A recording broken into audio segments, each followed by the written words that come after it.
Hi everyone, thank you for joining me. I just wanted to share with you a quick preview and really go through the show, which is In the Studio 2024. This is a beautiful collection. It's one that is, well, really all about setting the trends. So, of course, we're in, well, November now. You may be watching this video whether it's in December or maybe January or throughout 2024 itself. But we wanted to give it you now because you can start to get prepared.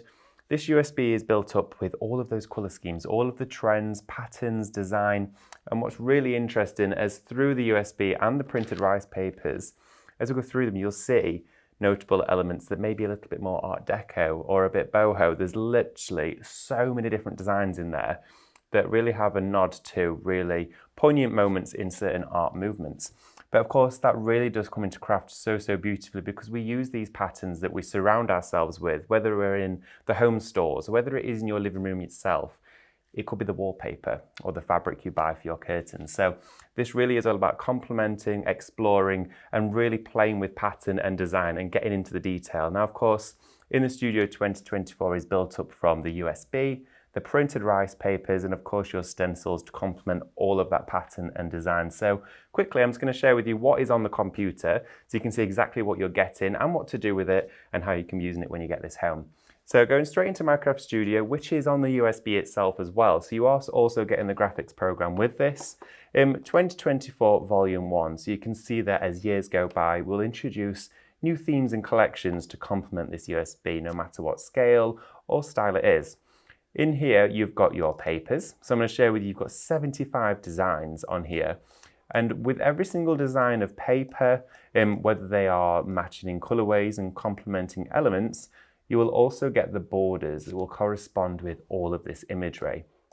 You'll notice as well, as we go through the USB, it's all bunched in collections. So for example, these ones that are very much a 70s style tile or fabric design, you'll notice you'll have the ones to complement it in that theme as well, of slight manipulations on that image, the style, how it's going to look, whether it's going to be on fabric, whether you're printing these onto rice paper. But you've got in here 75 papers, and of course, the best way to navigate this is going straight into your index file on the USB, and you can see which paper and design you want to use. So when you're looking from maybe file 25 down here, right through to number 29, you can see there's a color harmony there, there's a pattern, there's correspondence, and it means that when you're crafting, you can make a full collection of whether it's a gift set, maybe it's going to be, something for your home that you're going to display as a new concept. All of it will correspond and beautifully match. So again, you've got more of a whimsical, playful side to this one here with these particular elements. Maybe great for a children's bedroom, or maybe you're going to use these to create a complete collection of cards. But again, everything in here has its place. It has its color story, it has its family. Whether you want sophistication, whimsical, contemporary, or fairly nostalgic, these art movements we see come and go throughout the years. Really interesting to see what designs are so prominent at the start of the year towards the end of the year. But this is forecasting for you what you're going to be crafting with in 2024. But of course, also on there, you get the borders. Now, in this, you've got 150 borders to play with. And again, all of these correspond to those rice papers or backing papers or whatever you want to call them. With these, you can make your cards. So you've got banners, you've got borders, you've got edges, all of those to complement all of that design work in there. But maybe you're just wanting to print these off onto your washi sticker paper and make your tapes with them. Or you're going to put them all together and make a backing paper. Or maybe you want to do your signature Minecraft Studio techniques. You're going to go into your tiling functions and start to play and make your own backing papers. There is so much to play with on here. It really is one of those that just keeps on giving, because with something like this, there really is no limit to what you can create. Now, of course, along with this, you do also get your sentiments. So with your sentiments in here, you get 25 to play with. And I love these because they're all different fonts. We've not given you all the different sentiments in the same font. You have some to choose from there, which makes this so versatile. Because again, if you're going to be crafting with all of these elements on the USB, you're going to want something to match with those. So again, playing with these, any size, whether you want to foil them, print them, decoupage them, these are on here. Maybe you're going to print these out as they are because they are black and white and scan them into your electronic cutting machine. So this here into your scan and cut, and you'll make a stencil out of it. Loads of different ways to use all the content. But that there is the USB that you're getting. So the USB 2024 is the one that has all of that on there. Now, of course, we do also have some additional elements on here. We have got your stencils. And I'm just going to briefly share these with you. So these particular stencils that you've got here, this set is absolutely glorious. So if I take you over this, you can see we've got all of that design represented in A5 stencils. We've got repetition, we've got the tartan, but also looking very Art Deco at the same time. We've got polka dots. We have everything on here. These are absolutely glorious. So what I'm going to do is pop these to one side, and then we also have the rice papers. So for the first time on a show, I'm bringing you A3 strips of rice paper. So I'm going to unravel this whole thing actually. In fact, I'm going to hold it out between my arms and I'll hold it up to you. Look at this. This is ginormous. And you're getting on here, you can see 3 A3 printed rice papers. Then you're going to get all of the borders that correspond with it. So using all of that design and pattern in here as well. So when you're going to cover a set of coasters, and this is going to go around the mugs, you can make a gift set. All of it in there together makes it so easy. And then look at all of these. You've got all of them to play with. So loads of different designs on here, all complementing off the USB. It is a complete family unit, which I love because everything has been designed with a purpose. So there's nothing that's going to sit and fall by the wayside and you think, well, I've never used that one because I've not got a reason to. There's a reason. The stencil will match, the rice papers will match the Minecraft Studio. So everything is in harmony. So let's get crafting with it and actually make something. So what I wanted to do, I'm going to use this one actually. We'll start with this because I think the colours are beautiful, and as well I could see this being used maybe in a bathroom on tiles, or maybe you're going to be using this around candles or votives. Really, really nice design. And we print this here at Highlight Crafts. We use these in our academy classes. But these particular papers that we're working with, they're washable. So these will go into fabric, they'll go into wooden items, they'll go into metal, and they'll go through the washing machine. They'll even be, go on plant pots for the garden, so outdoor use as well. I'm going to start with this design here. I'm really drawn to this particular image. It's the repetition, it's the colorway, it's the way that it's been designed with ease that gives you the ability to use it for so many different purposes. So I'm going to trim this one out. And I'm just using my scissors to actually cut this section of the design away. So we can now save this piece here for the rest of our projects. I'm going to set that just to one side. And then as well, if you want to, I found a stencil under here, which is the one that matches, which is quite nice. So you can see again, the stencil will go with the pattern. But if you want to cut your rice papers differently, you can just pick up a ruler with your scalpel really, really quick. And just glide it straight down the top. I've got some mylar under here, which you don't have to apply any pressure with rice paper. You literally just glide straight through and it will come away really, really easily. So I can just follow that bit there with my hand. So we can cut them up with scissors, with knives, or you can use your water tearing method. Now, I always like to share the techniques with rice paper because we always have, of course, new crafters joining us every day. And you may have never worked with rice paper, or you may have seen it years ago and think, well, I saw it then, I may have bought some, completely forgot how to use it. This video will be great for that because it will cover those processes in here as well. So I've got just a paintbrush, any old paintbrush will do. Want it to be nice and clean though, and it wants to be soft. Okay, so I say any old paintbrush, I've just given you a few rules there, but a soft brush will give you the best effect. I'm just gonna dip this in some clean water. And if I was to run this down the rice paper, I'm just going to do it towards this top section because I don't want to eat into my design just yet. But as that water soaks into the rice paper, you'll see instantly we've there got a soaked in pattern. That means it will tear like feathers. So it will give you that signature feathered edge that you get with rice paper. Now, if you're wanting to pick out floral elements, or maybe you're wanting to blend your rice papers into a design, this method is the preferable way of going around that because it means that when you're adding your paint over the edges of your rice paper, the two edges will blend seamlessly, giving you a really professional finish. So what I'm going to do, set my water to one side. I actually have a small piece of furniture down here. I'm going to share it with you. And this is a little drawer unit. And this collection is all about building things for your home, for your friends, your family, or maybe for your small business. Because of course you can make and sell with all of this. What I'm going to share with you is how you can make a little complete set. Okay, and that's really, as you saw the samples on the show with Lou, that's what it was all about. It's having that coherence. But having the fun, the satisfaction that this product will give you, because again, all of it is taken away of having to match this colour with this, all done. So I'm going to bring in some little drawer fronts that we've got, and I'm going to face them all the same way up actually. And we've got these in white. these are wood, but you can paint yours whatever colour you want. But the best recommendation when applying rice paper to a surface is to always apply it to a nice bright finish. So these are white. If this was to be painted black, for example, the colour would be much darker when we apply the paper. Now, rice paper itself has almost a slight translucency to it, but you can see here the frosted element. If you were to place this under a dark surface, instantly it takes the colour down. You can see it absorbs. It will show through and you can actually make out where that sanding block is here. So against a white background, opposed to a dark background, you can play with the colourways. My recommendation is to always place it. You can see there, second I place that back down, it brightens up, it lifts it.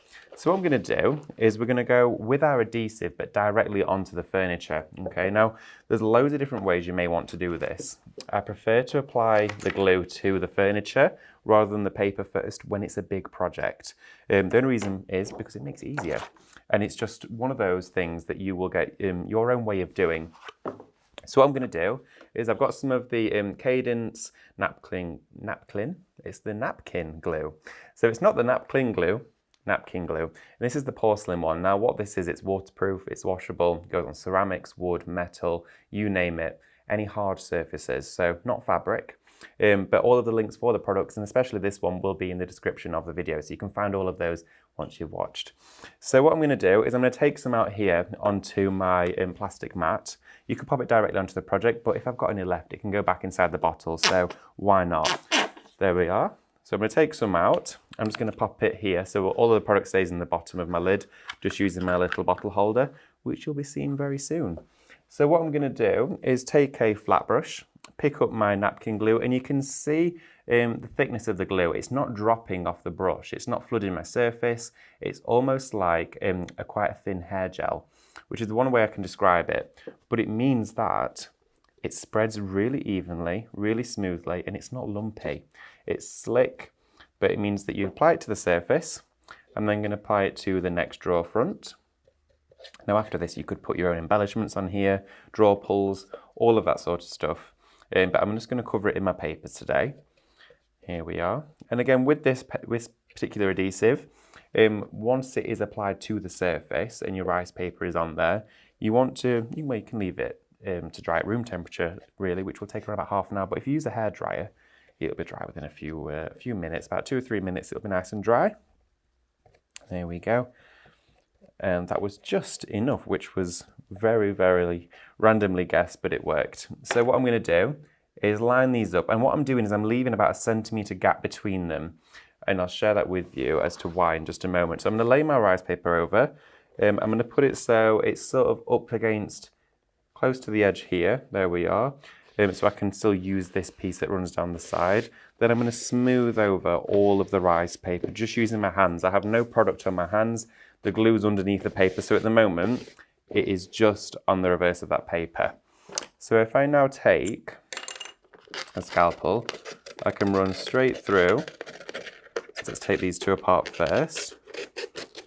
There we go. So I'm going to separate the top two from the bottom two. Smooth them down just once more and just set them to a side for a moment. You don't have to rush with this process either. There's nothing that's going to hinder you if you take a few minutes, come back to it. But I'm going to slice them down the centre of this one. And this is one of my favourite things to do in the crafting world. It really is, playing with rice paper. I'm then going to trim that side because I want to try and save as much of this for our other projects as we can. And then I'm going to take, and remember that this is drawer 2, I'm going to take this one. And I've got a sanding block. So all I'm going to do is push that towards the edge, and it just comes away so easily. So all the way around the bottom of the drawer here. There we are. Then around the side. Take that away, and then on the top of it here. There we go. So that is number 1, so easy to do. Now I used a sanding block from a DIY store, real cheap as chips, but honestly, you can use a nail file, you can use a bit of sandpaper you found in the shed, you can use a pumice stone or an emery block, anything you've got that will have a sort of gritted surface will work fine for this. Or you can use scissors, but this is my preferred way of doing it because it's going to give you the best results. Then pick up a little bit of napkin glue and go all over the surface. Okay, now what that will do is I'll lock in all of those fibres together. So all those edges that we've just sanded, are now bound together with the adhesive, and this rice paper on here is permanent. Okay, so if this was onto a piece of furniture for the garden, it would be waterproof after 21 days. So once you've placed this down, give it 21 days to dry at room temperature. That will cure it. Touch dry within half an hour, but cured within 21 days, and then it's weatherproof. So let's do the other ones. I've got number 2 here. So again, sand those edges off, and you can see it's minimal waste because we're trimming away from the project. We're not having to eat into additional papers. Here we are.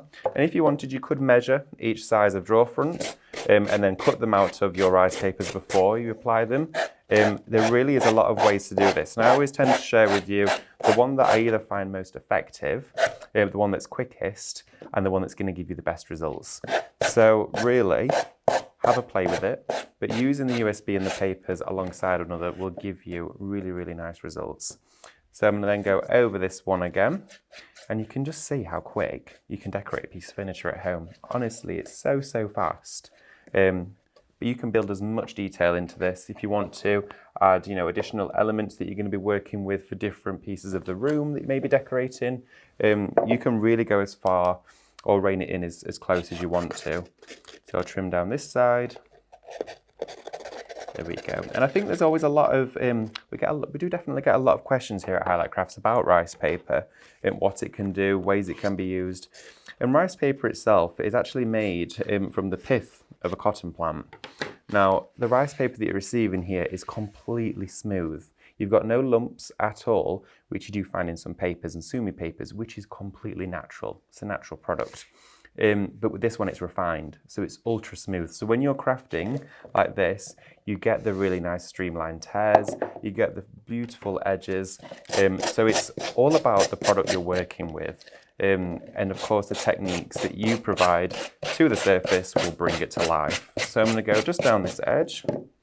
There we are, stand this one off. And it just comes away so easily. And as well, you'll find as well with this rice paper, the colours won't bleed. So you can add water to the surface before you've applied it. It won't bleed the colours of the ink, which is amazing. There we go. So all over the surface, just on this one. And then I'm just going to do our last one here. So again, sand that off. And all we've used is not even all of just one of those A3 designs from that set of images. Here we go. And take that away. And then I'm just going to go just to this edge. There we are, and take that off.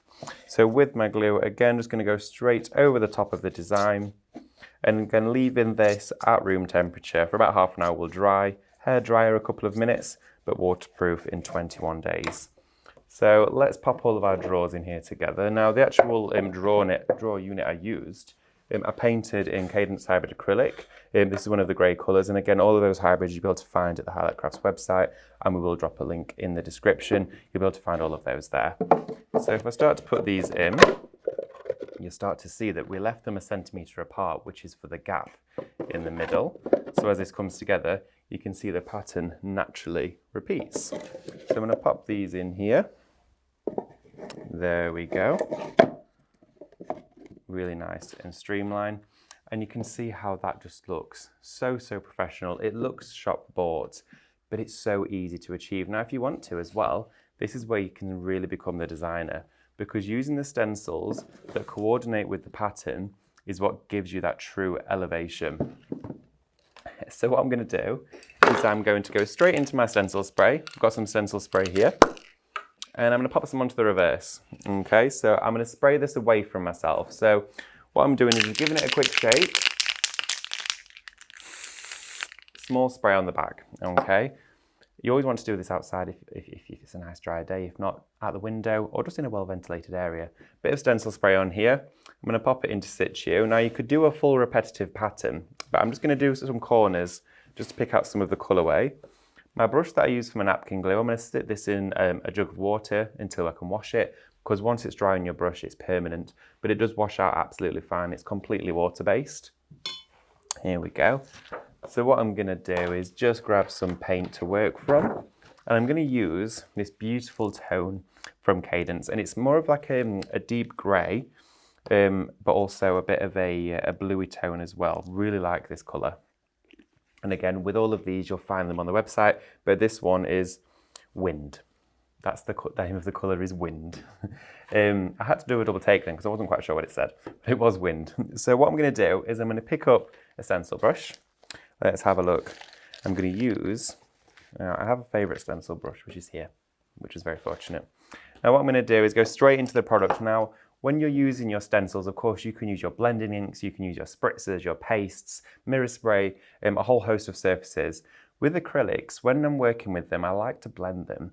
I tend to get a really nice finish with that. And of course, you can use sponges, you can use your daubers, palette knives to apply this. But if you get your stencil brush and literally just dip it ever so slightly into the paint, I'm literally just going to touch the edge. So you can see I've just got a really small amount of paint on there, just circular motions.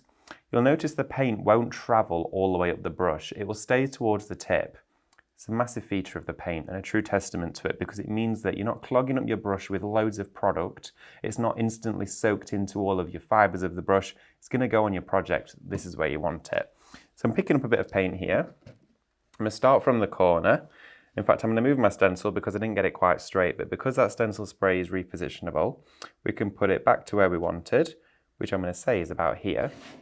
There we go, and it will still hold in place for you. So I'm going to start in this corner down here and just blend my way up with this and just start to figure out how much or how little I'd like of the design to appear on this project. So I'm just going over the top. I'm going to work a little bit up to the side here. There we go. And this is really just sharing with you what the images really look like stenciled and the beautiful effects that you can create with blending, with paint, with pastes, all of the mediums that we have here. So here we go. I'm just going to fade that out ever so slightly. So I'm just spreading that colour, just really distributing the pigment, the saturation. So as it starts to come away, we're left with beautiful design, which just looks really, really nice. It's ombre, it's blended through. I'm going to pick up a bit more of that spray. I'm just going to add it to the back of my stencil. Then if I bring my project down a little bit, I'm going to start in this top corner up here. Let's go for there. And then I'm going to work from that corner inwards. So pick up a tiny bit of paint again, just blend it out on my Mylar sheet. Maybe you can use a paper plate or anything. If you use a paper plate, when you've got loads of paint on it, let it dry and die cut it, you've got confetti. So little tip in there, but I would recommend doing that because it really does look great. I've actually got loads of paper plates at the moment that will be confetti eventually. So what I'm going to do is blend this one down again. Started really intense with the pigment, and you can see how little paint this is actually using, which again is a true testament to the paint because we're not having to keep going straight back to the bottle. We can just use what we've got. There we go. So I'm just going to blend that out, just give it a bit of an ombre, then make sure it's nice and solid in the corner. A tiny bit more there just to tickle those ends. There we go. So what will happen is if we take this away, you've got those two faded edges that will then meet in the middle. So we didn't have to match our patterns up if we didn't want to. We can utilize this as an open space. But when the design comes together, you've got all that beautiful repetitive image along with the stencil to match. So if I just share this with you, I'm going to pop my brush straight in some water because if I don't, I'll forget about it. So always in some water. That way it's going to stop your paint drying. But essentially when you're washing them, use cool water. Heat will dry product quicker. A little bit of a tip there as well. So on the actual piece of furniture, we've gone down the side with the stencils, which of course you would then repeat for the top and the other side. But it really just showcases the products themselves, the colorways, how the design works, how crisp that stencil is, but the rice papers themselves, when placed on a surface, how magnificent they can really look. And all we've used is one of our A3 papers. You've got over 70 designs here to play with, which is just amazing because then I would take this through, use the next two for the candle, the other one for the jar, maybe one for the card, or maybe you're going to make, a gift bag to pop the present in. But this is in the Studio 2024, and it really is built up of design-led products. It's got all of the imagery in there for you to use throughout the next year and years to come as well. So all of those families, all in one place. and you're just going to have the best time working with it. Now, thank you so much for joining us here today. All the links are going to be in the description for the video, so don't forget to check that out, because of course over on the website you'll find some amazing deals and offers and this collection itself. So I will see you soon, and thank you ever so much for joining. Take care. If you want to see more from Highlight Crafts, make sure you click the like button, subscribe by clicking the subscribe button below, and click the bell icon to receive notification of all our future content. You can also click here to see our latest video, or click here to see more videos like this one.